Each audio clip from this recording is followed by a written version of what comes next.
السلام عليكم، ان شاء الله تكونوا بخير وعلى خير وتكونوا بصحه جيده. اليوم ان شاء الله راني نشارك معكم وصفه كروكي يجي طري بطريقه رائعه ويحافظ لنا على الهشاشه تاعه ويقعد لنا مده طويله ومحافظ على الطراوه تاعه. غادي نوريكم الطريقه والمقادير اللي تخليه الكروكي يقعد طري وما يجيناش يابس. تعرفوا الكروكي معروف بيجي يابس. اليوم ان شاء الله نخليكم باش نوريكم طريقه تخلوه يجي طري. عندي 3 حبات تاع بيض ومعاهم بايض بيضه والصفار تاعه بجهه باش نديروه في طاليه من الفوق. درت عطر الليم مبشور الليم ودرت كاس تاع سكر واني خلط في البيض مع السكر حتى يطلعوا لنا مليح حتى يولي الشكل تاع الخليط ابيض. نقعدوا نضيفوه في الزيت غير بشويه بشويه ونخلطوه شويه شويه تنكملوا هذاك الكاس تاع الزيت.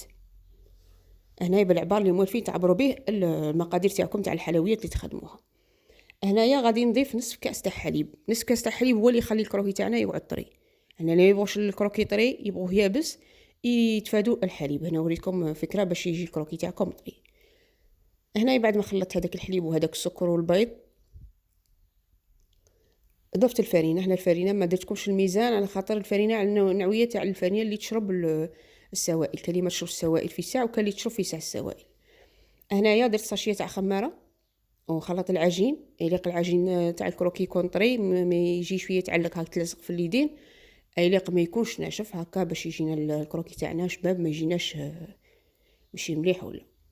هنا راني نلايم في العجين كي نلايم العجينه. هنا غادي نشكلها. تعرفوا الشكل تاع الكروكي شكل حربوش. هنا فرشت في البلا بابي كويسون درت شويه فرينه هكا باش الحيطه شويه باش ما يسقليش ولا خاطر العجينه راهي طريه بزاف.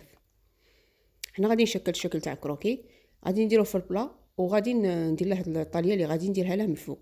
صفار البيضه اللي قلعتها بجهه درت له شويه حليب مغرف تاع كاكاو ودرت له عطر الليمون هكا باش ما يديرناش الريحه من بعد في البيض نقعدوا نشربوه بالقهوه ولا لاتاي. تعرفوا البيض يدير الريحه. هنايا بعد ما طيبته شعلت له الفرن خليت الفرن يسخن ودرت الكروكي تاعي يطيب. بعد ما طاب وتحمر معايا هذا هو شكله النهائي بهذه الطريقه. ان شاء الله يعجبكم. مع السلامه.